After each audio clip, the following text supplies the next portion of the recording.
And we're back. Of the Half Cent Table Talk podcast, exclusive special edition. Game of the year.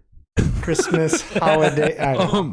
Post-Christmas. It was really weird because you started off like NPR style. You're like, eh. Well, first it was like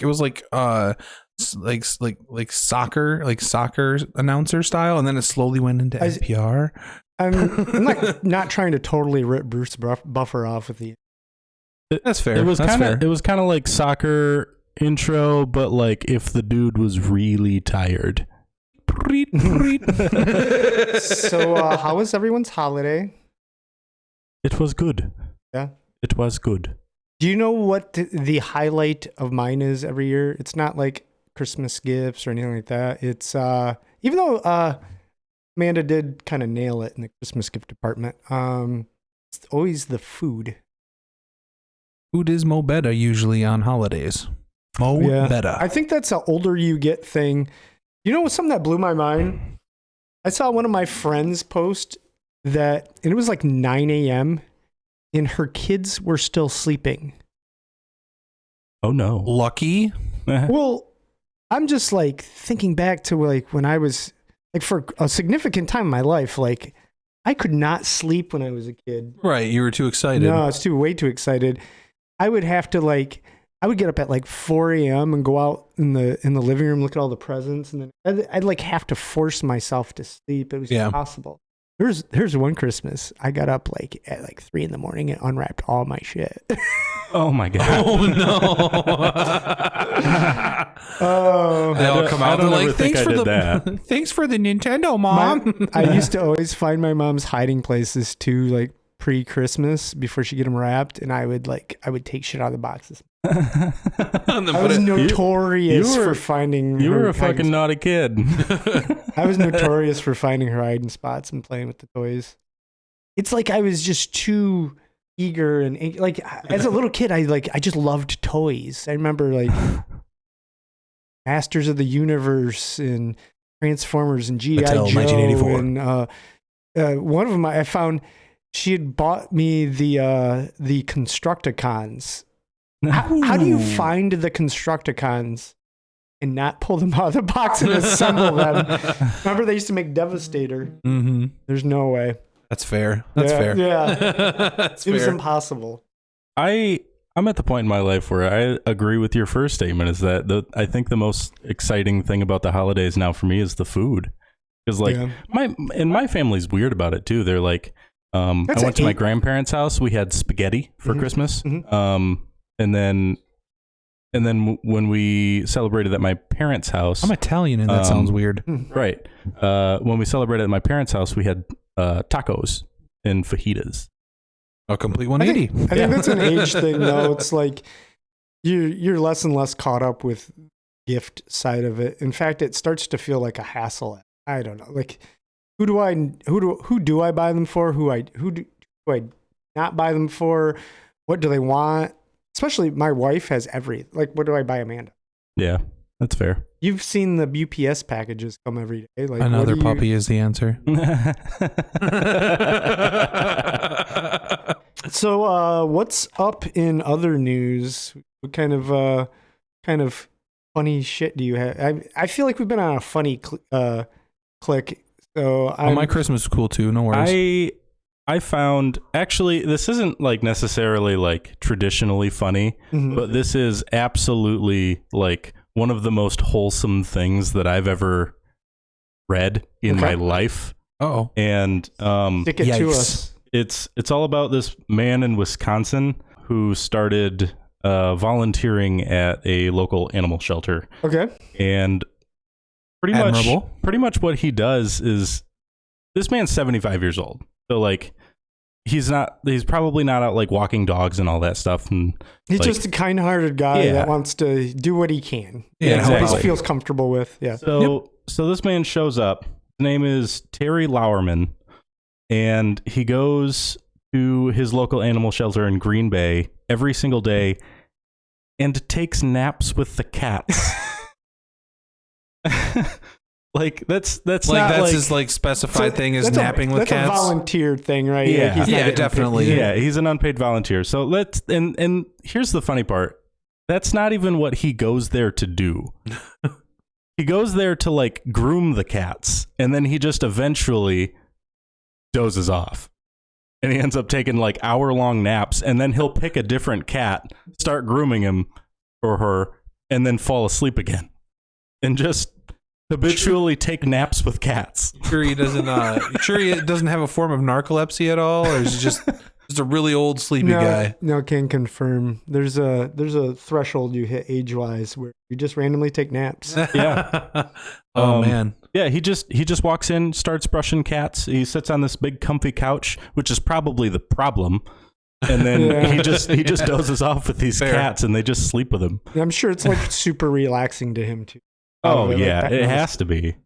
So he never actually asked to be a volunteer. He just started showing up and doing this.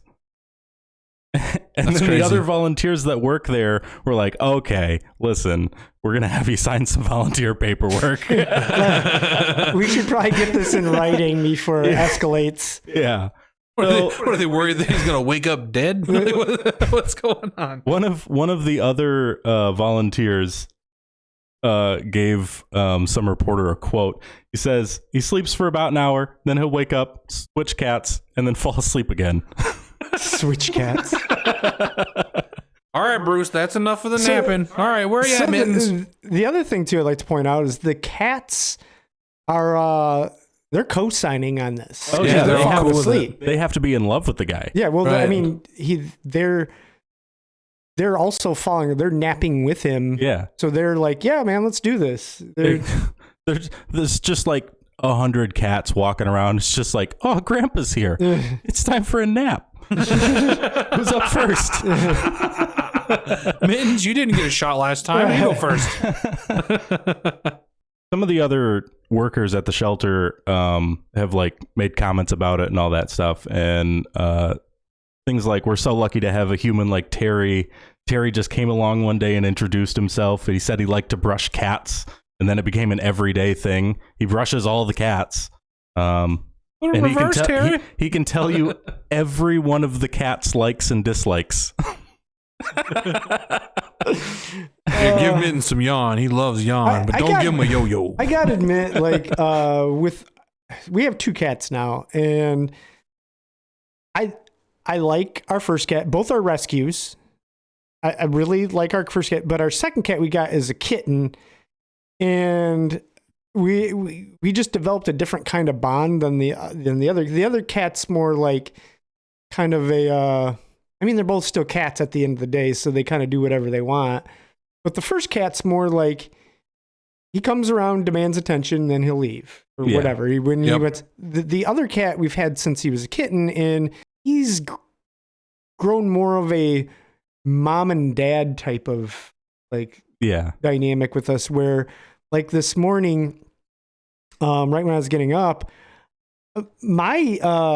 me getting up in the morning was extended because the cat jumped up on the bed and went on a rampage of where, you know, when the cat will back his head into you and like rub against you. Yeah. He was doing that for like endlessly. Like he was just like loving the hell out of me.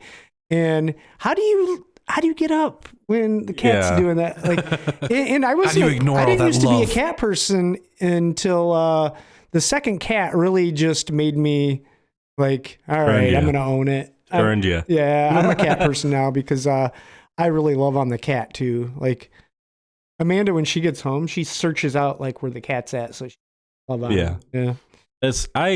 I'm with you. I used to not be a cat person too. When I was little, my grandpa had this long-haired Persian, and from what I remember, I've recall being face hugger attacked by this cat one day. I like walked into my grandpa's house with my parents, and this cat leaped from the dining room table and latched on with all of its claws to the back of my head.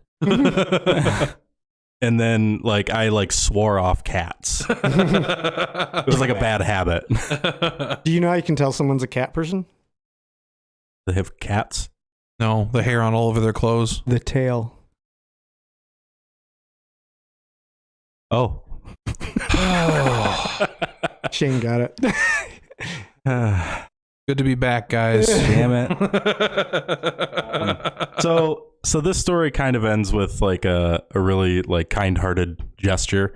Laurman got like a lot of like press exposure because of this story. Yeah. And his only point that he wanted to like stress was that he hopes that it leads to more donations to the animal shelter that he volunteers at, and that he wants to remind people that he's not the only person dedicating his time to that shelter, and that they deserve as much praise as he got.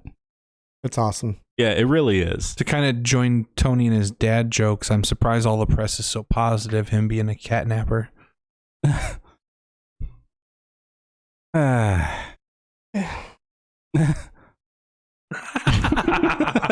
You see what you've done, Tony?